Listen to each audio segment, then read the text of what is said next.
ভোলা মাছ কিন্তু কম বেশি আমাদের সবারই খুব ভালো লাগে খেতে।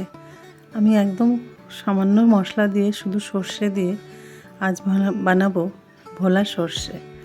চলুন দেখে নেওয়া যাক। আমি নিয়েছি বড় 2 চামচ সাদা সর্ষে। কালো সর্ষে দিয়েও কিন্তু হবে, সাদা সর্ষে দিয়ে বানালে কিন্তু কালারটাও ভালো আসবে। নিয়ে কাঁচা পাকা লঙ্কা নিয়ে নেবো 4টে, 4 কোয়া রসুন। পাকা লঙ্কাটা দিয়েছি, কালারটা একটু ভালো আসবে, কিন্তু শুকনো লঙ্কা আমি ব্যবহার করব না। তো আমি পেস্ট করে নেব 2টো ভোলা মাছ আমি কেটে নিয়েছি। লবণ হলুদ মেখে নেব।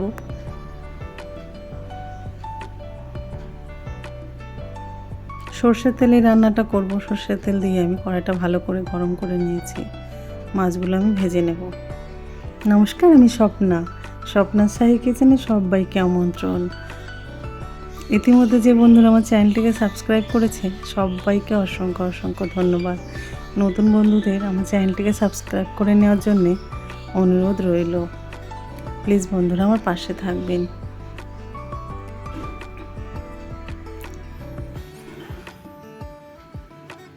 তো মাছগুলো ভাজা হয়ে গেছে, আমি এবার নামিয়ে নেব।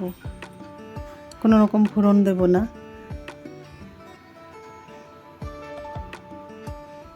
দিয়ে দেবো সর্ষের তেল আবারও 2 চামচ মতো। আমি বড় 2টো পেঁয়াজ কেটে নিয়েছি।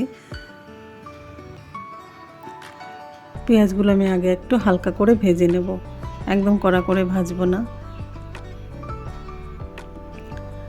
তো দিয়ে দেবো এই সময় একটা টমেটো। আমি একটা বড় টমেটো কেটে নিয়েছি। একটু নাড়াচাড়া করে নিয়ে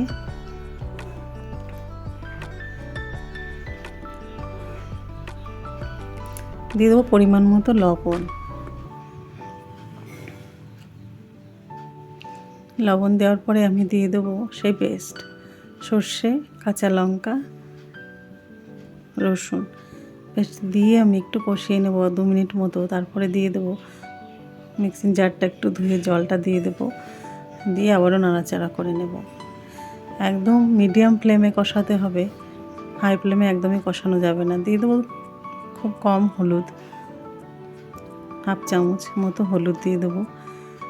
প্রথমে মিডিয়াম ফ্লেমে একটু কষিয়ে নিতে হবে 3-4 মিনিট, তারপরে 2 মিনিট মতো লো ফ্লেমে ঢেকে রেখে দিতে হবে। এইভাবে সর্ষে কষালে কিন্তু একদম তেতো হবে না। অনেকে বলে তেতো হয়ে যায়, আমি যেভাবে রান্না করলাম এইভাবে রান্না করলে কখনোই তেতো হবে না। একদম লো ফ্লেমে ঢাকনা দিয়ে রাখতে হবে একটু সময়, মাত্র 5-6 মিনিট মশলাটা কষিয়ে নিলেই। তো ফুটে উঠলেই আমি দিয়ে দেব মাছগুলো দিয়ে কিন্তু